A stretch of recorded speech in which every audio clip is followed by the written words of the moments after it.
we'll go ahead and get started. I'd like to welcome you to the fourth and final session of the 2017 NBCEC Brown Bagger webinar series. And the focus of this year's seminar series has been National Cattle Evaluation, charting a course for continued genetic improvement. So again, if you haven't visited the NBCEC website, I encourage you to do so. That's where this year's Brown Baggers will be archived. So if you missed one, you can go back and view it there. As well, we have previous year's Brown Bagger webinar series archived there as well. So I'm your host today, Matt Spangler from the University of Nebraska. Certainly like to thank the co-coordinators of this program, Dr. Bob Weber at Kansas State and Dr. Dare Bullock at the University of Kentucky. So we have two speakers today, although one of them isn't listed. So we wanted to talk about a cattleman's take on where we're headed with national cattle evaluation. And so we're going to do that from both a seed stock perspective and a commercial producer's perspective. So we're actually going to start with the commercial producer's perspective, Tom Woodward from Broseco Land and Cattle Company, and then actually Marty Ropp from Allied Genetic Resources is going to cover this topic from a seed stock perspective. And then we'll also have Dr. Mark Enns from Colorado State give us a little insight into what the 2018 Beef Improvement Federation annual meeting has in store for us. So our first speaker, as I mentioned, is Tom Woodward, from Broseco Land and Cattle Company. Tom's, or Broseco Ranch rather, is a commercial cattle operation that runs several thousand head of cattle in Northeast Texas. And the ranch also has a Red Angus seed stock herd that produces bulls for the commercial operation. So the basic program has been to produce, wean and precondition calves at the ranch, and then run yearlings on winter pasture there in Texas, and then from there move those cattle to the feed yard. And since the mid-1990s, the calves have been sold on a value-based system to the packer. And through their involvement and Tom's involvement in Ranchers Renaissance Cooperative Program, they've been involved historically in developing and producing a branded beef product. Tom served a number of beef cattle industry organizations, including NCBA, Red Angus Association of America, the Fort Worth Stock Show and Rodeo as either a director or officer, and that's just a small listing of the industry organizations that he's been involved with. So with that brief introduction, Tom, I'd like to turn it over to you for your perspective from a commercial cattleman on where we need to be headed with national cattle evaluation. Matt, thank you very much, and it's truly an honor to be asked to be part of this discussion today, and I look forward to spending some time here. And I guess as I started thinking about this several months ago or weeks ago, I thought maybe I need to reflect back just a little bit on where we have been as a commercial operation, and maybe where that directs us in the future. But I think as I look back, one of the first things that I remembered early on is Northeast Texas is a little different kind of country to get used to. I kind of grew up out in the high plains of Texas, and so coming over here where they get 40+ inches of rainfall, and it's humid in the winter and humid in the summer, and you get good heat index and you get a pretty good chill index, and it's a little different part of the world, and we're kind of situated here between two rivers. We're just flat as a pancake, and when it rains, the water tends to collect in a lot of spots, and it's not the most fun place, I guess I'm trying to say, to run a cow-calf operation. We are blessed with the fact that we do have a lot of rainfall, and we can run quite a few cattle on less acres than we could in a more arid region. Typically, we run a cow unit to about every 3.5 acres, and of course, we have to put up hay and feed some hay in the winter and feed a little protein supplement. So our operating costs are a little higher. animal unit cost per asset is probably about as cheap as any place in Texas, but we do have a higher operating cost. Anyways, I got to thinking about some of these things, and I guess maybe a few of the lessons that I've learned over the last 40 years working with this operation. One of the things that I wanted to reflect back on first was kind of the standardized performance analysis. And I knew Dr. McGran there at A&M when he started working on this project through NCBA, and anyway, we got involved with Jim, and we ran this analysis on our operations for a number of years. And as most of you know, if you've been involved in that, I'm sure many of you have, for a commercial operation, it's pretty daunting task to sit down with your accountant and get all the numbers together and make the system work. But it is very, very revealing once you do that.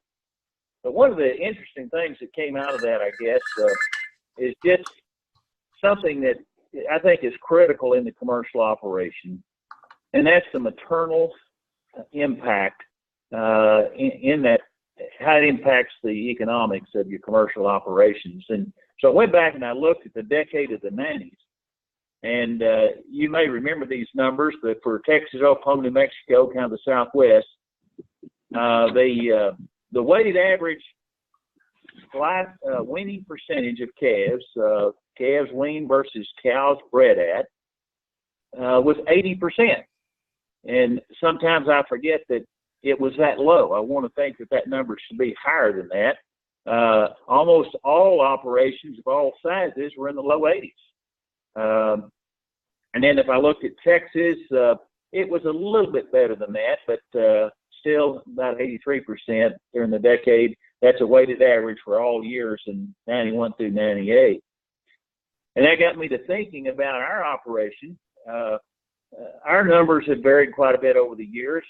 When I started working with Broseco, we were running about 4,500 mother cows here in Northeast Texas. And through the decade of the 80s and 90s, that number crept up to about 8,000. But we're back considerably less than that now. But going back and looking at some of our numbers, and I go all the way back to the decade of the 60s when the ranch was bought by Donaldson Brown, and they were running basically what I called Okie cows, kind of some Angus Hereford cross cows, and they were truly the 800-pound cows. They were little cattle, and we do have good numbers on number of cows in the herd, good inventory numbers, and we knew how many calves were weaned and put on a truck and taken off the ranch, so we could get a catch crop percentage. And interestingly enough, during the decade of the 60s and 70s, that number was usually somewhere around 70% plus or minus. So it wasn't anything to brag about, and that was with about a 6 or 7 month breeding season. They put the bulls out, picked them up about 7 months later, and then they weaned calves in July and October, and shipped them to Kansas to pasture. So we had a long ways to go, to improve those numbers. And I guess the first thing that I remember was we decided, being a student of Dr. Tom Cartwright at Texas A&M, and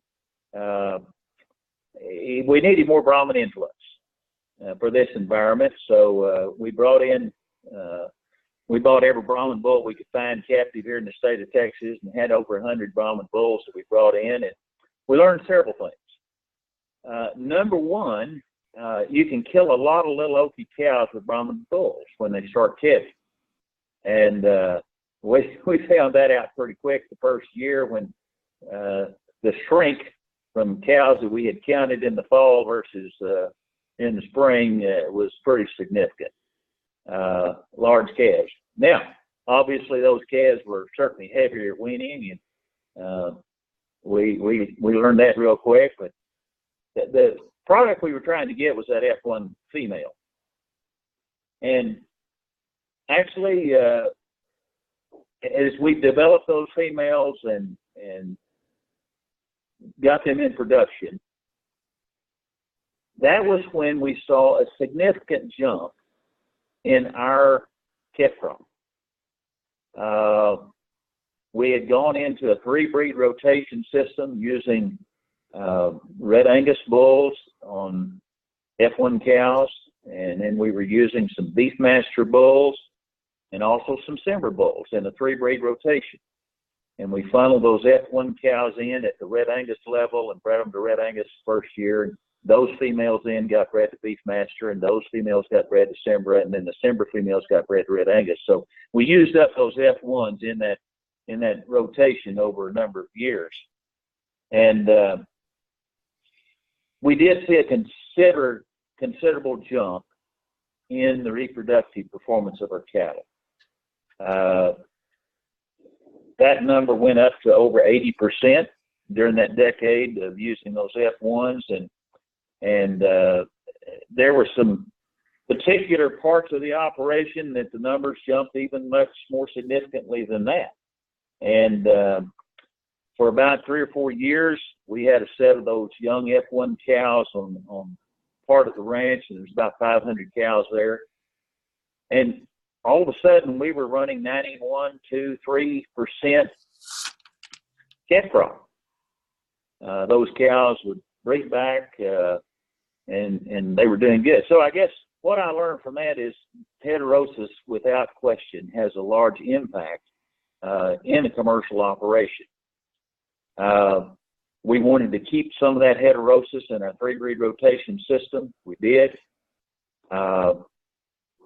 Then in the early 90s, the decade of the 90s, we got more interested in, okay, what are these calves doing in the feed yard and in the packing house? And so we started shifting some emphasis and looking at some issues that, as far as carcass quality, that were really having an impact on us. And so that was kind of part of the process that we've been through, and how important heterosis was for us in our commercial operation. I think as I look at that, and you look at the influence of the maternal versus growth versus carcass, and I asked a couple of people this week, I said, well, I remember some numbers from several years ago, and are those still correct?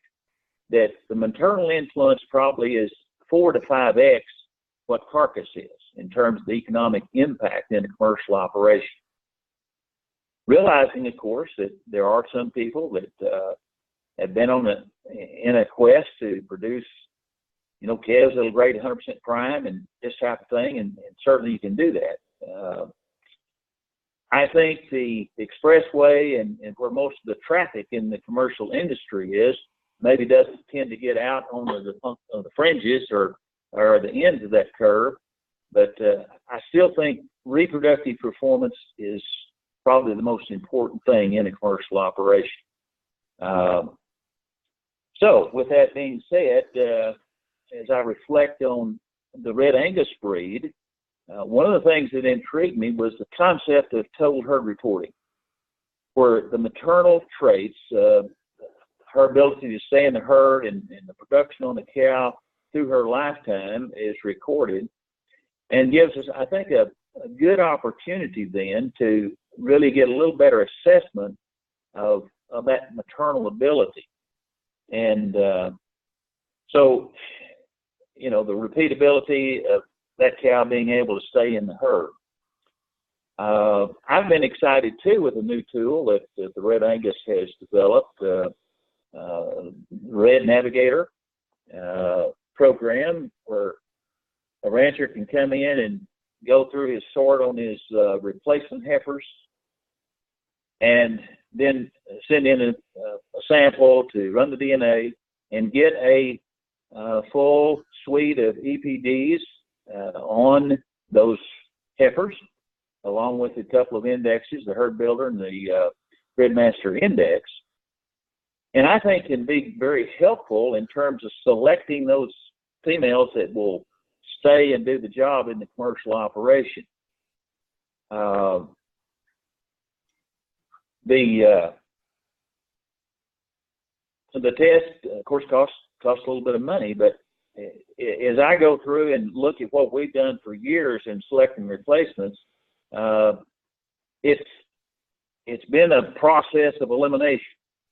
Those calves that come in that mamas didn't milk very good and they're pretty light and little hairballs, or they were born late in the calving season, and so those always get sorted off kind of first thing, and then you say, well, I'm going to need X number to maintain my herd, and I'm going to need some extras because I know they're not going to all breed to calve at 2 years of age, and so you eliminate some more there in that process, and then the ones that can breed back with that first calf at side, if I can get her to that stage, we kind of made it home, but we've lost some females along the way. So if we could take some process like the Navigator and use that then and help us narrow that field down a little bit, I think it could be beneficial. Now, I want to share what happened to us this year. Many of you may have seen some ads. The family that owns this ranch made a decision 10 years ago that we were going to sell the ranch in 2017 and sell the herd. And we are in that process at the present time. But as we went through our preg testing here several weeks ago, there were some real interesting things came out of it. We have these old cows pretty well identified as to how old they are, how long they've been around here, and with our brands and our ear tags. And as we went through this year, I asked the boys, I said, okay, give me some ideas of how we came out here on some of these older cows that we knew we had. He said, well, you're not going to believe this, but we had a 22-year-old cow come through. She didn't have any teeth, still had some body condition, but that old cow to have stayed here for that number of years had to have calved the first time 20 years ago. And she's calved every year since, or she wouldn't be here. That was pretty amazing. I said, well, okay, that's sure an outlier. I said, give me a little more information. He said, well, you're not going to believe it. He said, we had a bunch of 16 to 18-year-old calves that are still in the herd, still producing calves. And all I can say is, man, they paid their way. They did a good job for us. Now, and I got to thinking, well, from a cattle evaluation standpoint, what if we could collect a little DNA sample on those old cows that have proven themselves and build some kind of profile that I could go back and use on my heifers and say, well, I'd sure like some more like that one. And is there, and I have no idea. I'm just daydreaming here. And you have to tell me whether that's a possibility or not. But wouldn't it be wonderful if you could build a DNA profile on those cows and use that in some form or fashion to identify some replacement heifers that can perform under this particular environment? One of the other things I guess I didn't mention too is that for many years, when we preg tested our young female, well, any of the cows, and if they still had a solid mouth, we would roll them 6 months and breed them for another calving season and basically move them west to a little drier climate. And so we had some good comparative data over the years between our operation here in East Texas and our West Texas places. And the interesting thing to me was that once I moved that cow west, even though she had missed a breeding, and the spa data bears this out because we ran it on east and west operations for a number of years, and believe it or not, as they went west, they outperformed the cows here at the ranch, even though she missed a calf at some point in her life. So just shows that environment certainly does have a huge impact on the maternal reproductive performance of these cows. And we can see that in our data as we moved them out of East Texas and moved to a little drier climates. Anyway, those are kind of some of the questions I have, I guess, as far as cattle evaluation. How can we hone in on this maternal side of the equation, which is so important to me as the commercial producer, is trying to kind of stay in the middle of the road. I don't want any extremes. I want the cow that'll fit my environment and produce a calf every year. I still want her to be able to put a calf in the feed yard that's going to grow and do a good job there, and certainly carcass. And we tried to accomplish those things, and we did move the needle some. When we first started, our cattle were grading well under 50% choice. In recent years, those cattle grading up into the 70s most of the time. So we did move the needle in terms of that. Growth was certainly adequate. Most first years finished at about 1,400 pounds. Pretty good hog yields, all those things. But so I'd say the cattle were certainly in the middle of the road. They weren't the top of the market as far as carcass quality, but they were certainly above average.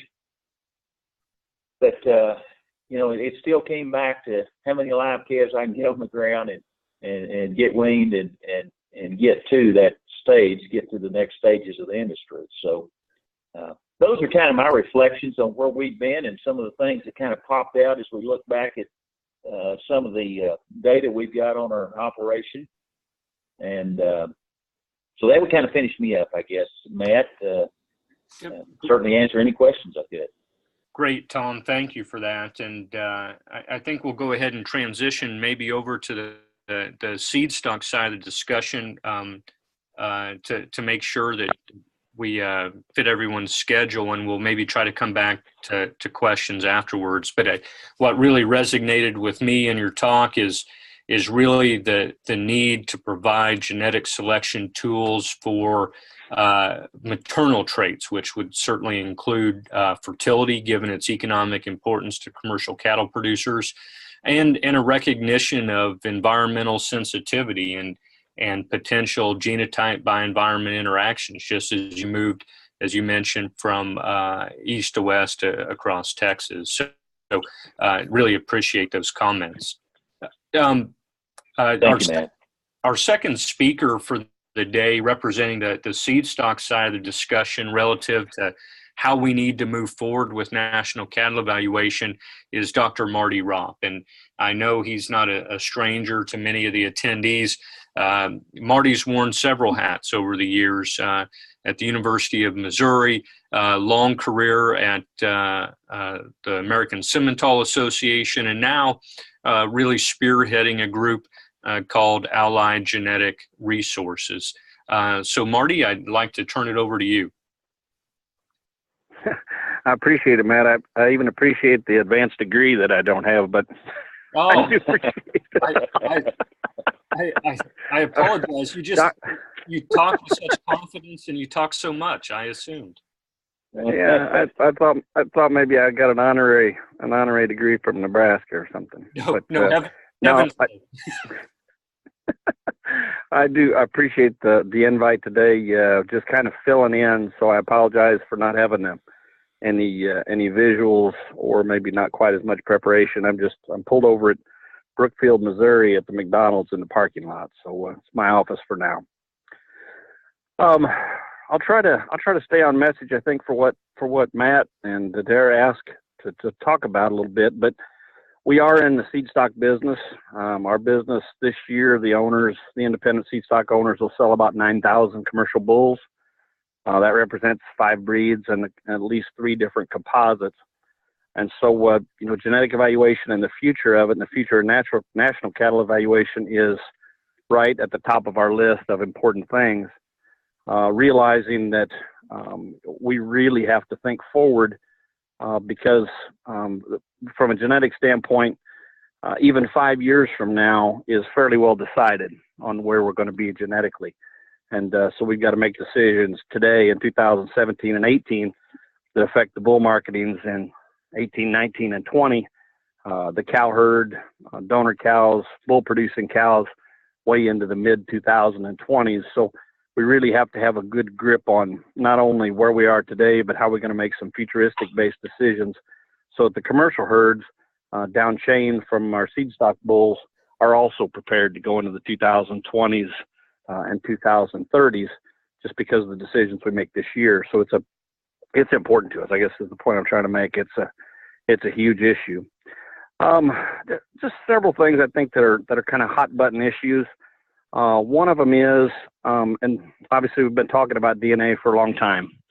You know, I think it was San Antonio, BIF in San Antonio, the first time they told us that DNA technology was going to change our lives in the cattle seed stock business, and that's been many, many years ago. But certainly the worm is turning, or has turned, in that regard as far as their ability to generate or deliver value for DNA diagnostics. That being said, it's still not going to, according to Matt and the folks that I trust on the front end of the academic business, it's not going to change our need to collect phenotypes. As a matter of fact, it probably accelerates our needs to collect high quality phenotypes in quality designed contemporary groups. And so getting advice and getting direction on what traits need to be collected, how they need to be collected, and Tom talked about maternal traits quite a bit, and I think that's one of the hot topics for sure. Cost-based traits, whether that be maternal longevity, lifetime maintenance, things like that.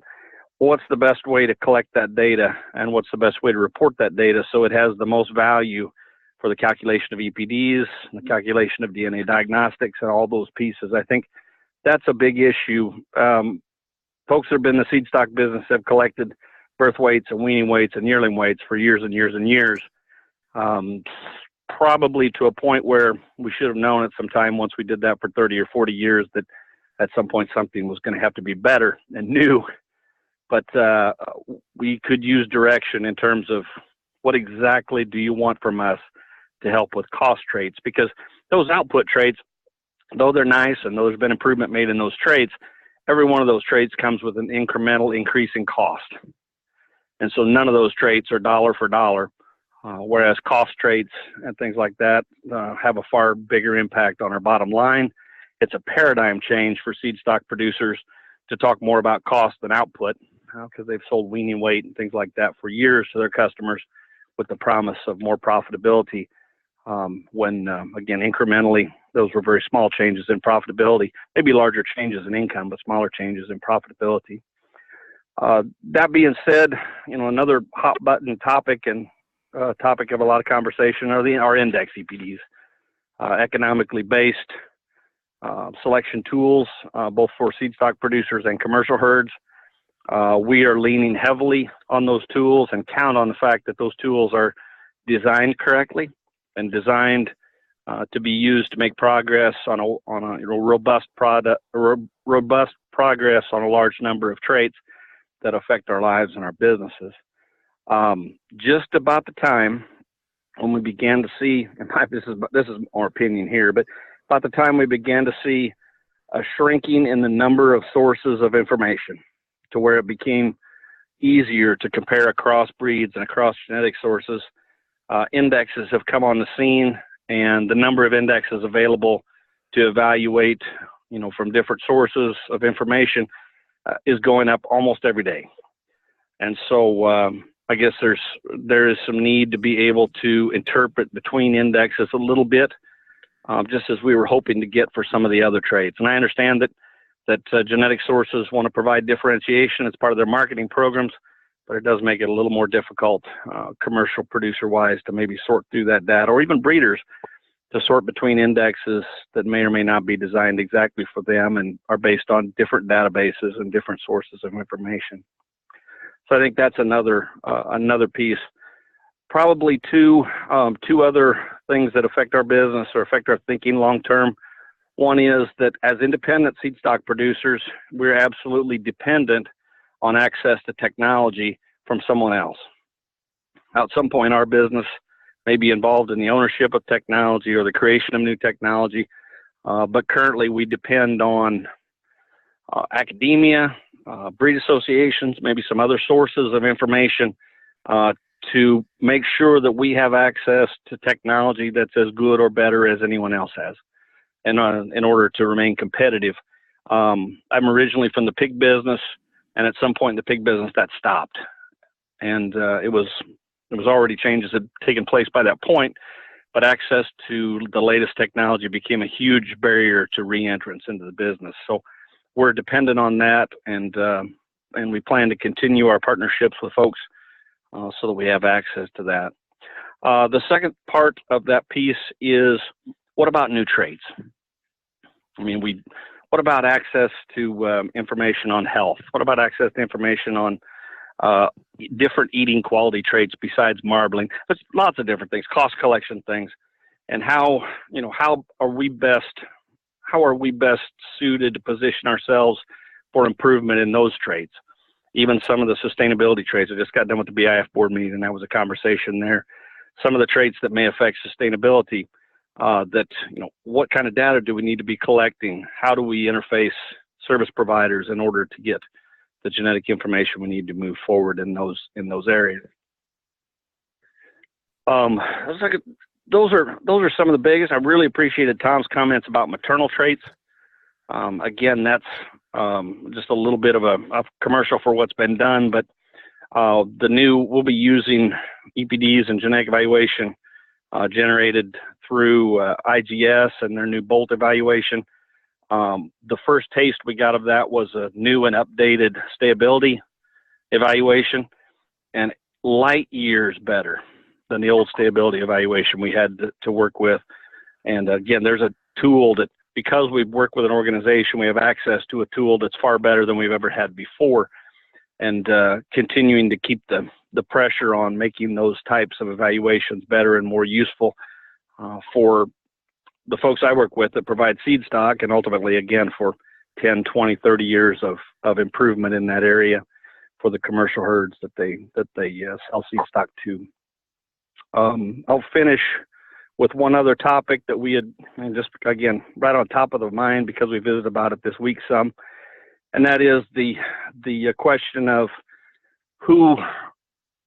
where is the data you've collected and who owns it, and how are we going to generate more of it? Where is it going to be deposited, stored, and used? We have probably, I'm guessing, but I'm guessing in the last 5 years we've tripled the number of organizations that collect commercial information and data. And even though, so the point is, there's a lot more commercial data being collected, important commercial data on performance traits and cost traits, but that data is being broken into probably a dozen or 15 pieces now, smaller databases, and those databases then compete for a smaller amount of information and probably less informative because of it. How do we put that information together and make it more useful?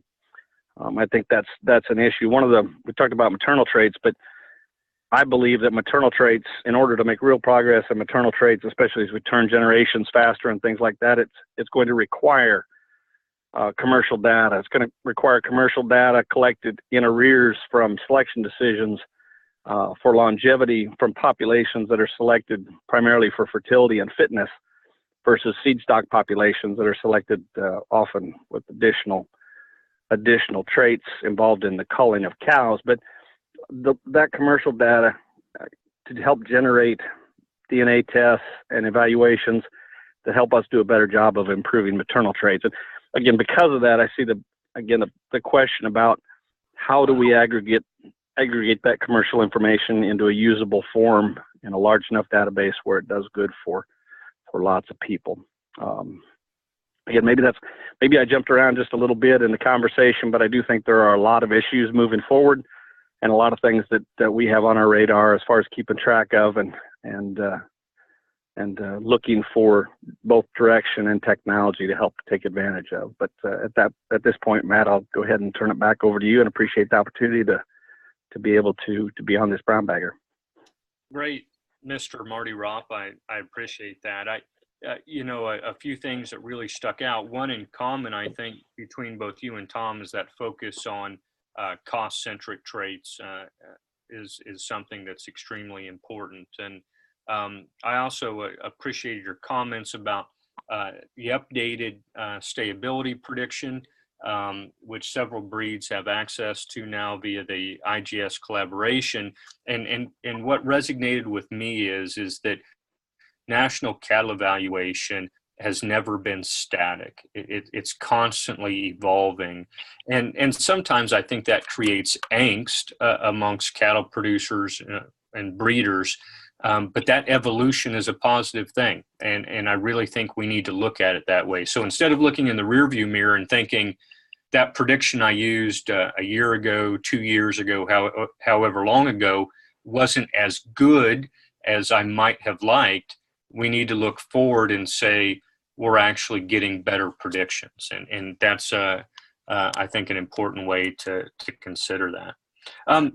What I might do now is, Mark Enns, ask you to go ahead and maybe transition in and share your screen.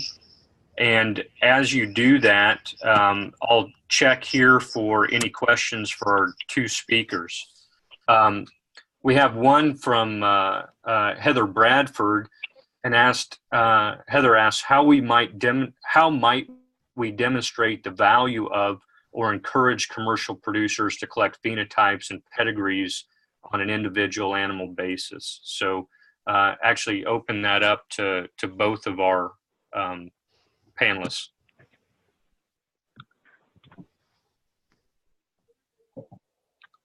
So either Marty or Tom, would either one of you like to? Okay, well, let me take a stab at it, I guess. I think it's a lot easier now with parentage, being able to get parentage on these calves, to get a little better understanding of which bulls are siring which calves, and if we can use some phenotypic measures to identify those, quote, that are meeting or exceeding the standards, we can find out which bull sired those, and all of our operations are multi-sire. We do use AI and have for many years on our replacement heifers and on our first calf cows, but to be able to put 5, 6, 7 bulls in the pasture and really know which one is doing the trick is a lot easier to do today than it was years ago. So that's an investment. Advancement. It is an investment on the part of commercial producer to spend the money to accomplish that. But I think at least in the Red Angus Association, we're trying to figure out how to tie in with that commercial producer, as Marty talked about, and collect more data so that we can start identifying some of those traits that are so important economically at the commercial level. But parentage is one of the starts of that, and I'm sure there's some other things we can do too, but that's a big step forward for us in multi-sire pastures. Right. Marty, do you have any quick comments about that as well?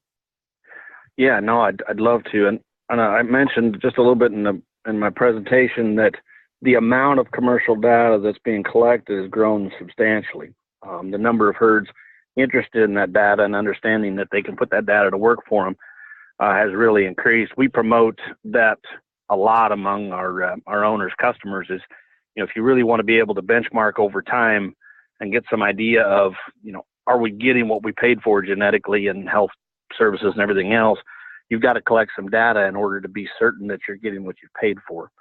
And whether that's a calculation of commercial EPDs, whether that's just benchmarking data, that type of data seems to be more easily accessed than it has before. And electronic kind of things have helped with that too, obviously. But I do think that there's a couple different ways. One is to make it inexpensive for commercial herds to submit data. IGS is working very hard on that by subsidizing that.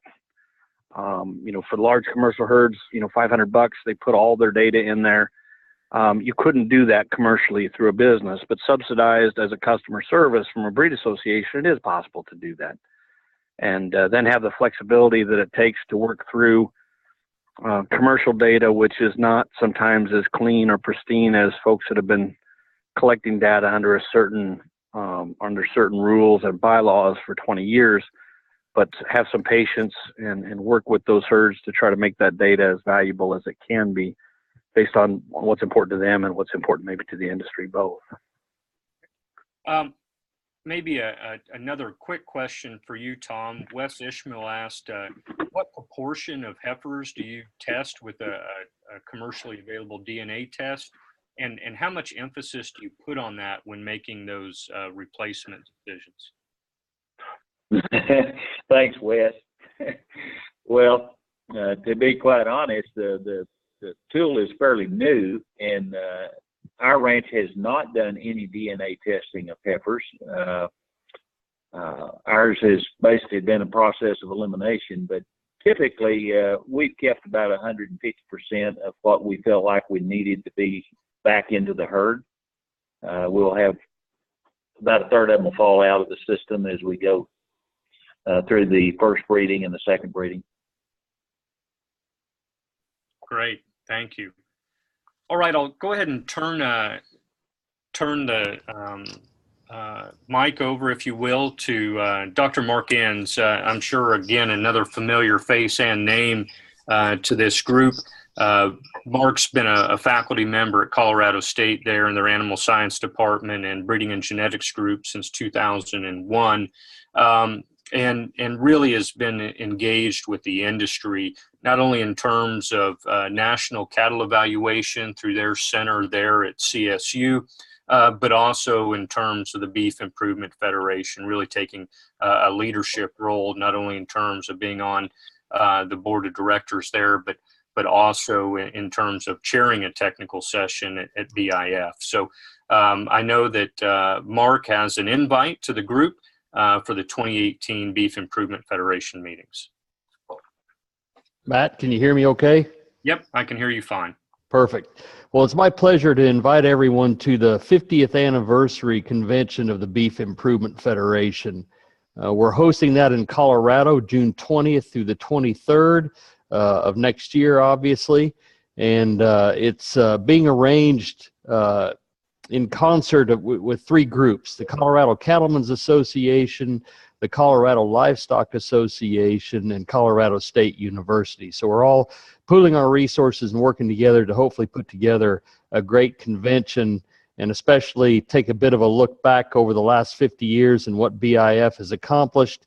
And then, as you'll see when I talk a little bit about the general session program, kind of look forward to some of the things we should be considering and ways we might speed and improve our genetic evaluation of cattle.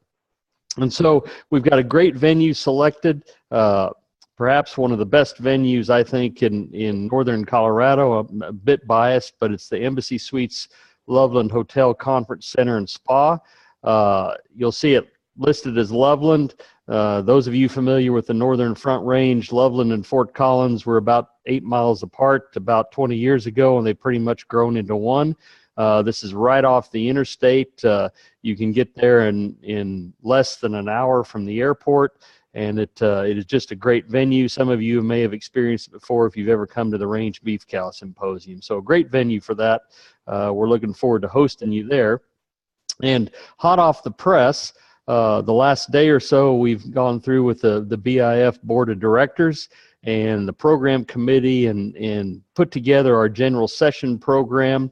And if you look at this, really we're looking forward to the future and recognizing the contributions of the past, but we've got a series of 5 talks over day 1 and plenty and ample time for question and answers, looking at various perspectives for where the beef industry might be headed in the future and over the next 20 years. We've got one talk that will focus on red meat production and really lean meat yield, another on quality, another on some of the sustainability considerations and concerns and how we maintain that, and another speaker that will focus on pie in the sky traits we haven't really considered up to date, but maybe that we should be considering as we look forward to the next 20 years of genetic improvement. And then We'll bring it all together and have a speaker address the alternative selection objectives that you might implement based on the four visions for the future. And depending upon which one of those or combination of those aligns with your vision, it's hopefully pull all that together and really provide some good information for the producer. And for those of you not familiar with BIF, this is really the premier event each year where we bring together the extension professionals, scientists, and the key and elite seed stock and commercial breeders to get a meeting of the minds, if you will. So there's something for those of you that are very technical, and I'll talk about that in a moment, versus those that really want some information to take home and use on their in their breeding program. So day 2, the title of that general session in the morning is Decision Time, Who Will Own Our Industry? And Marty Ropp kind of alluded to that on where is data being collected, who's using it, and what is the access restrictions or availability associated with that. And so we have a series of 3 speakers and then a panel discussion. The first speaker will address value driven by information. And then we're going to have a talk that Marty Ropp has already agreed to do, what I learned from pigs. And you'll notice that I don't have all of the speakers listed because we haven't contacted those, because we've only developed this in the last 24 hours. And then how the dairy industry handles information and makes that available and uses it. We're going to have a talk on that. And then we're going to have a panel discussion that directly discusses who owns your data and where is it.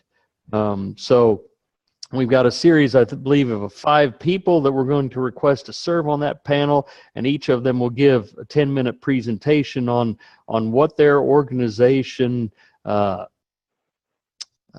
policies are for data, who owns it, who uses it, and then we're going to have hopefully plenty of time for question and answers from the audience about how their vision of the future, for how that data might be used. And then one of the things that we're stealing from Georgia, who was the host last year, is after each morning session at the beginning of lunch, we have a What I Heard section where we have a commercial or a seed stock breeder get up and start the lunchtime period with what they took as far as their takeaway message from the morning session. So that was pretty popular, and a lot of breeders commented positively on that, so we wanted to keep that going next year as well.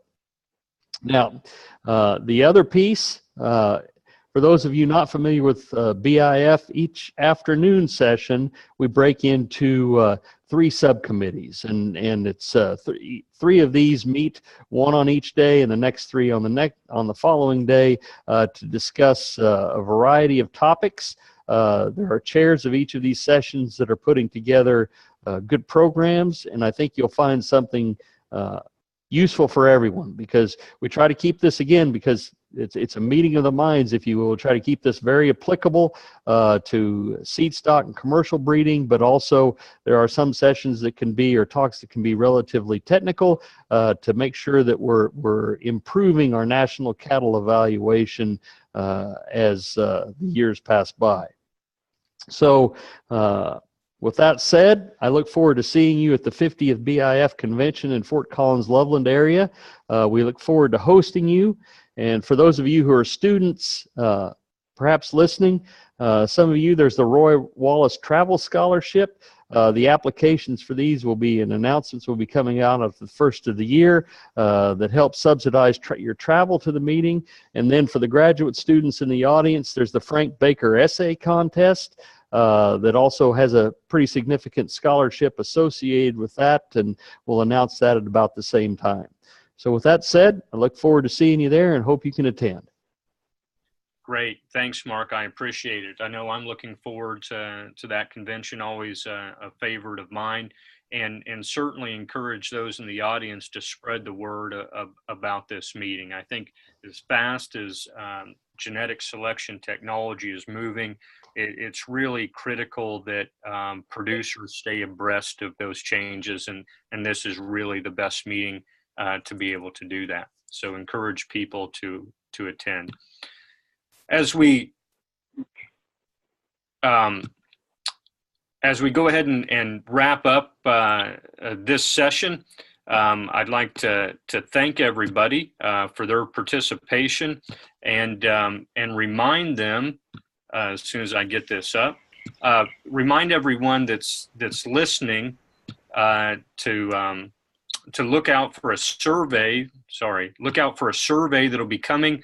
Bob Weber will be sending one out that really is meant to be able to capture your guys' thoughts on this year's program and provide suggestions for next year's program as well. And we certainly look through those, Bob, Darren, I do, to get ideas for what you guys really want to learn about. Also remind you that recordings of this year's sessions will be made available at NBCEC.org under the Professionals and Brown Bagger tab. So again, I thank you guys for your participation in today's session and throughout all the sessions from this year. So thank you, and look forward to seeing you again in subsequent Brown Bagger sessions.